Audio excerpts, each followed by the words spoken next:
আইনশৃঙ্খলা পরিস্থিতি এখন নিয়ন্ত্রণে আছে। মাদক পরিস্থিতি ভয়াবহ।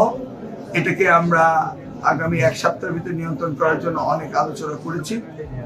সন্ধ্যার সময় ঘোরাফেরায় সেটাও আমরা কমিয়ে এনেছি। টিচার এবং পুলিশ প্রশাসন যারা ঘোরাফেরা করছে তাদেরকে ধরে নিয়ে এসে তাদের অভিভাবকের সাথে কাউন্সেলিং করছে। এগুলি বেশ ডেভেলপমেন্ট হচ্ছে। তবে আজকে একটি বিষয় খুব গুরুত্বপূর্ণ। বিগত সরকার তারা মধ্যম আয়ের দেশ করার জন্য ব্যুরো অফ স্ট্যাটিস্টিক্সকে নির্দেশ দিয়ে যেখানে আমার দরিদ্র সংখ্যা ছিল 40%, সেটাকে 7.5% করেছে।